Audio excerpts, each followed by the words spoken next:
Assalamualaikum warahmatullahi wabarakatuh. Halo teman-teman semuanya. Perkenalkan, aku Marshalina Zalianti dari kelompok 25 MRI.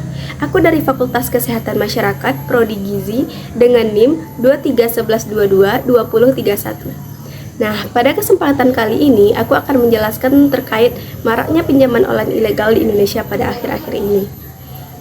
Kita akan masuk kepada poin pertama. Apa aja sih faktor-faktor yang mempengaruhi seseorang itu untuk terlibat dalam pinjaman online ilegal? Menurut Supantri Suwarno, selaku pimpinan Pusat Gerakan Pemuda Ansor dalam bidang ekonomi, ada 3 faktor yang menyebabkan masyarakat Indonesia itu terlibat dalam pinjaman online ilegal ini. Yang pertama, karena pinjaman online ilegal ini merupakan bagian dari euforia pengenalan teknologi informasi kepada masyarakat Indonesia. Contohnya, melalui Facebook, Twitter, internet banking, dan pinjaman online itu sendiri. Yang kedua, semakin menjamurnya sifat konsumerisme bangsa Indonesia pada akhir-akhir ini. Yang ketiga, karena faktor literasi keuangan atau pengetahuan tentang manajemen keuangan masyarakat Indonesia yang masih sangat rendah.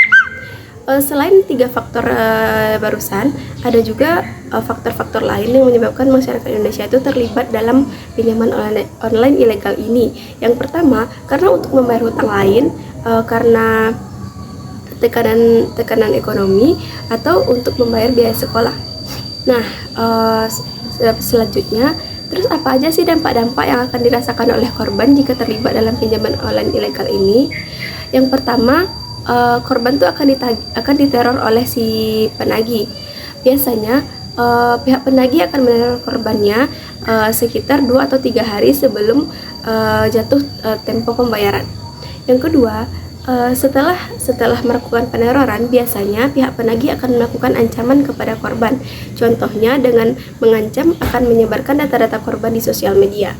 Yang ketiga, akan menyebabkan kita malas bekerja, akan membuat sistem error, dan tentu saja kita akan dijauhi oleh masyarakat sekitar. Yang poin selanjutnya, terus apa aja sih solusi agar kita terhindar dari terlibat dalam pinjaman online ilegal ini?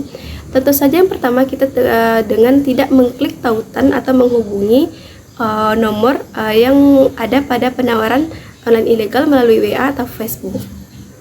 Yang kedua, tidak mudah tergoda dengan pinjaman online ilegal dengan menawarkan pinjaman cepat tanpa agunan.